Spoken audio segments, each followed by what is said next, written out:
आप सभी लोग इंतजार में होंगे। हमारे साथ स्वयं नीलेश ओझा जुड़ने वाले हैं। वो आपको बताएंगे क्या क्या हुआ अदालत में। लेकिन मित्रों, कल से ही 2 दिन से लगातार ठाकरे गैंग की पूरी कोशिश हो रही है,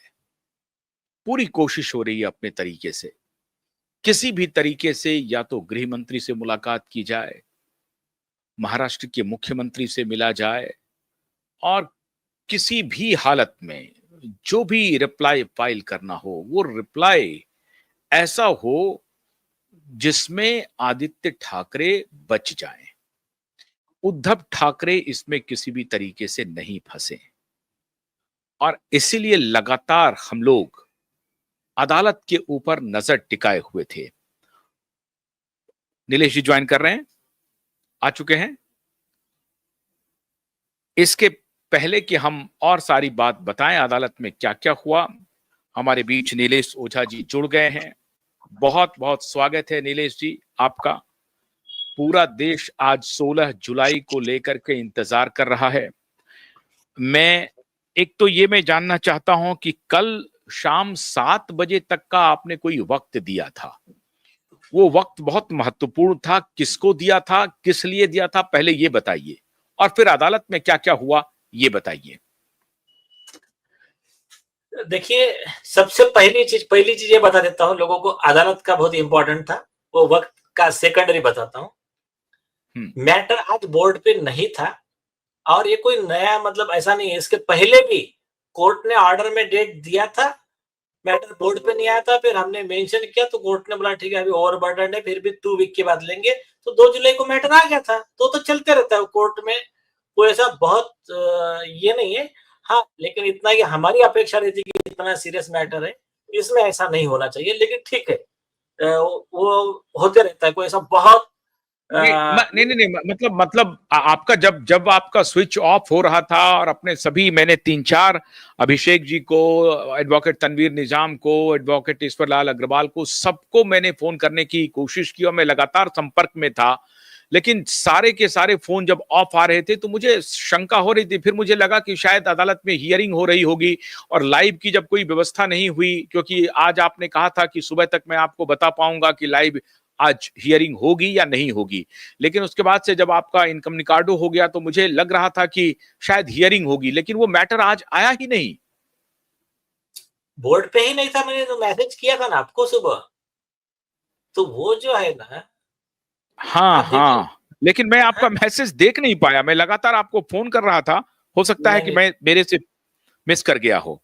जी सुनिए कैसा है, देखिए आप याद कीजिए कि इसके पहले 18 जून की तारीख दिया था कोर्ट ने, जब 30 अप्रैल को ऑर्डर हुआ था जस्टिस सारंग कोतवाल साहब का, 4 हफ्ते का समय दिया था, तो 18 जून को मैटर आया क्या? कोर्ट के ऑर्डर के बाद में भी मैटर बोर्ड पे नहीं आया था। फिर इन्हीं गडकरी साहब के पास मेंशन किया एडवोकेट तनवीर निजाम ने, और गडकरी साहब ने कहा कि 2 वीक का टाइम। फिर 2 वीक के बाद में 2 जुलाई को आ गया मैटर, 3 जुलाई था तो 2 जुलाई को आ गया। अब 2 जुलाई को ऑर्डर में लिखा 16 जून का, 16 जुलाई का, तो 16 जुलाई को नहीं आया बोर्ड पे, एक्चुअली आना चाहिए था। देखो क्या है कि इतना जो लोग हैं जिनका भावनाएं जुड़ी है, और यहाँ तक कि वकील भी, मतलब आज मेरा बोर्ड, आज 25 वकील आने वाले थे कोर्ट में, इसके लिए कोई बाहर गांव से आ रहे थे, कोई आ रहे थे अपने सपोर्ट, मतलब अपने तरफ से अपीयर होने के लिए, और अपना रेगुलर सुनवाई के लिए। मुझे जानकारी यही थी आप लोगों की तरफ से कि 25-50 वकील आज रहेंगे वहां मौजूद। हाँ, नहीं 50 तो ऑन, मतलब लिस्ट आ गई थी 50 की, और जितना एक्स्ट्रा में आते आते, क्योंकि क्रूशियल था केस। अच्छा, हाँ, तो अभी नहीं हुआ, तो ये एक्चुअली गलत है, लेकिन फिर भी कोई ऐसा इतना बड़ा कोई पहाड़ नहीं टूट पड़ा है। लास्ट टाइम भी वैसा ही हुआ, अब 2-1 हफ्ते के बाद में फिर से आ जाएगा, 2-4 महीने और खींचेगा बस, या और इससे ज्यादा क्या होने वाला।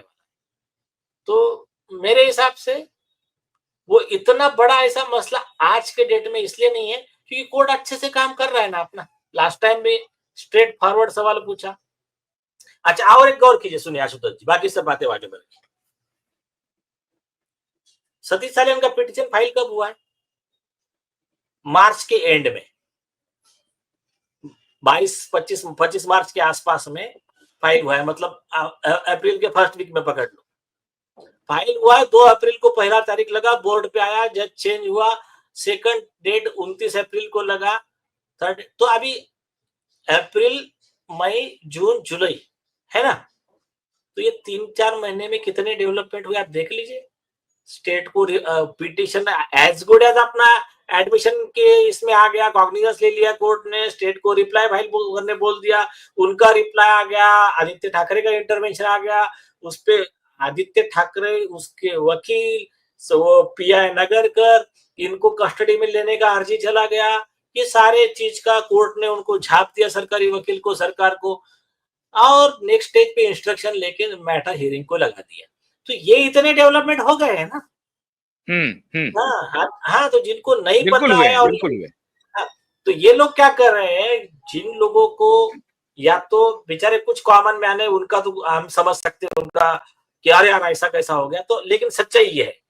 और दूसरे जो है ना, जिनकी दुकानदारी बंद हो रही है, जिनको ये सब इसका झूठ चला चला के खुद का ये करना था, वो लोग, और वो लोग जो आरोपी ने ट्रोल आर्मी बना के रखे, तो ये क्या कर रहे हैं, अरे कोर्ट बकवास है, कोर्ट बकवास है, कोर्ट पे भरोसा मत करो, ये करो, ये बातें, तो ये सब गलत है। मेरे हिसाब से ठीक चल रहा है कोर्ट। हाँ, इतना है कि इससे और भी ज्यादा फास्ट हो सकता है, लेकिन मेरे हिसाब से कुछ नहीं है, जो भी हो रहा है वो कोई ऐसा बहुत बुरा नहीं, क्योंकि